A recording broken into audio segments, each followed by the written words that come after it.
What's going on, money lovers? Welcome back. So Tesla reported some fantastic earnings on Monday, and the stock is down, which just goes to show how you can't predict the result of earnings. But if this stock price continues to go down or it stays under 700, I will definitely continue buying, in addition to the substantial position I already hold. Today I just wanted to go over some important highlights from their earnings call and why I am still so bullish on Tesla for the future. This is a company that is just getting started. So if we take a look at their Q1 earnings, you see in Q1, they achieved their highest vehicle production and deliveries ever.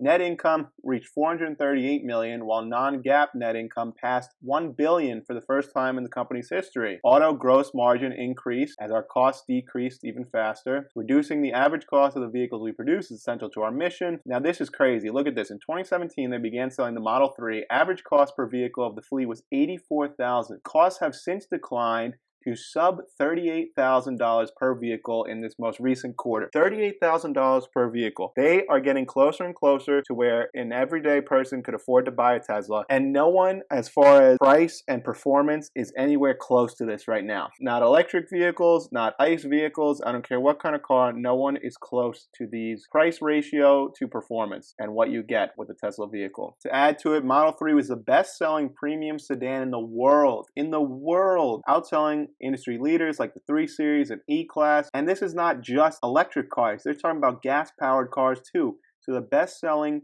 premium sedan of electric vehicles and ICE cars alike. And they believe the Model Y can become not just a category leader, but the best-selling vehicle of any kind globally. They just started manufacturing the Model Y. There is a lot to be excited about in 2021. Yes, there is. So their automotive gross margin was 26.5%, which is really good for an automotive company. Many auto companies, especially traditional ones, have thin profit margins. So their profits were up 82% year over year. Total revenue up 74% a year. During the conference call, Musk said that they expect Tesla to be a company that's going to continue to grow 50% a year. And it's not saying it's always going to grow 50% a year, but the average they anticipate will be at least 50% a year. That is just insane, staggering levels of growth. Revenue grew 74% in the first quarter. Now, they sold and delivered over 184,000 cars in total, 182,000 of which were the Model 3 and the Model Y.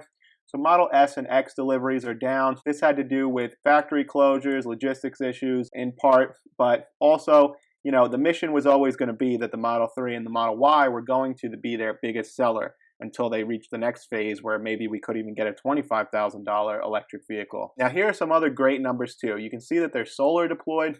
People often forget about this solar business, and I keep saying Tesla's more than a car company. Solar deployed was up 163% year over year. While this segment is still not profitable, they're taking the steps to make it profitable, and they have a backlog of demand that they can't even keep up with, which is a great problem to have. Now keep in mind, they were able to make the best-selling car, the Model 3, out of only 2 functioning factories. Progress is being made very quickly in the Texas Gigafactory as well as in Berlin. Autopilot and full self-driving. I'm sure you've heard enough about this in the news, and you can choose to believe the headlines, or you could choose to take this from the visionary perspective and see where this is really going in the future. I'm not going to touch on this too much today. I'm sure you're all sick of hearing about it, but not even this whole thing right here, you can't even value this full self-driving. If they are able to achieve this, which I think they will, might take a few more years. As I said earlier, so they expect to achieve 50% average annual growth in vehicle deliveries.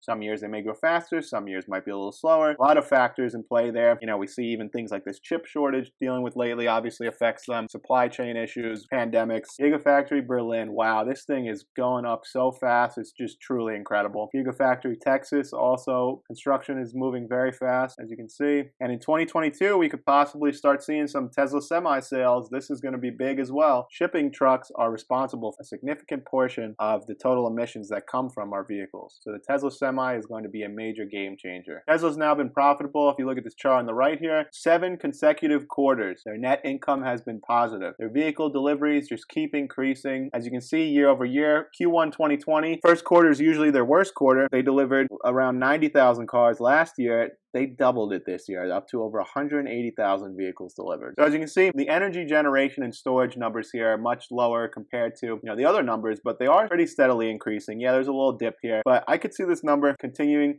to increase rapidly and start making up a decent chunk of Tesla's revenue in addition to the cars. Their total automotive revenue for the quarter was over $9 billion, and the energy generation revenue came in at around 500 million. I would expect those numbers to keep increasing at a pretty high growth rate. Tesla just paid back. Tesla does have 52 billion in total liabilities and equity, which I'm really not too worried about. Their debt, I really don't think is out of hand. It is much better when you compare it to the legacy auto companies the debt might really do them in. So some other key things. Musk said that in 2022, he thinks the Model Y will be the best-selling car in the world. That would be incredible. I don't know if we'll see it in 2022. Tesla always has an optimistic timeline that they don't always meet, but I like a company that sets the bar high. I mean, strive for the impossible. Kudos to them. I'm sure by 2023, it definitely will be the best-selling car, but time will tell. Some other things to think about. There were a few questions that came up on the earnings call about Dojo, which is Tesla's supercomputer or AI that could eventually compete with AWS. If you want to read about the Dojo supercomputer, I'll link this article below, or let me know if you want me to discuss it further in a future video. Advanced computer systems and AI, other people are going to want to use them. You know, this is something that Tesla could have clients using their system for, bringing in recurring revenue too. But this is all far out stuff, but just keep it in mind. Tesla is not only an auto company, but an AI company, software, hardware, utility. They're doing a little bit of everything. I love this idea Musk was talking about again, about having these virtual power plants where, let's say you have your whole neighborhood where you have your Tesla solar panels and power walls. They could actually put energy back on the grid, especially during, the peak hours of demand, saving people a ton of money, taking stress off the grid, reducing our carbon footprint. The benefits are really just endless. Even though Tesla Solar has not reached profitability yet, there's huge demand. And even with the recent price increase, and they made it so that you have to buy a Powerwall with the solar panels, they still can't keep up with the demand. I believe Musk said on the earnings call, if it was 100 square miles of solar could power the entire United States of America, a piece of land smaller than Rhode Island, you could power the entire country off just solar power. Just think about the potential we have here. Another thing that was very interesting, nuclear power plants, they were saying that the amount of land that a nuclear power plant takes up, if you take all the land, including the empty fields, that surround the nuclear power plant that are part of the property, but maybe don't have buildings on them. If you just replaced that entire piece of land, all the acres covered by a nuclear power plant's property, and just covered it in solar panels, it would generate more electricity and power than a nuclear power plant, which is just incredible to me. Tesla's becoming more of an artificial intelligence and robotic company, says Elon Musk. Musk has been pushing the idea to investors they shouldn't see Tesla as just an automaker and energy company, but as a group of startups. A group of startups at the forefront of all of these pioneering industries that are going to have such a huge impact on our future. Musk claims that artificial intelligence and robotics are going to be just as synonymous with Tesla as cars and energy. Do not bet against this company. It is foolish to bet against this company. Also, scratch what I said earlier about them not selling as many Model S and X's. It says that they plan to make over 100,000 per year with the new version. So that's awesome. If they could deliver on those and sell, that's going to help their profit margins greatly. And that could, maybe help them to get a cheaper car to market sooner that maybe costs $25,000 instead of $38,000. More and more people will be able to afford a Tesla. So let me know what you think of Tesla in the comments below. If you enjoyed the video, don't forget to subscribe for more. This is Vinny from the Investment Club, and I'll see you next time.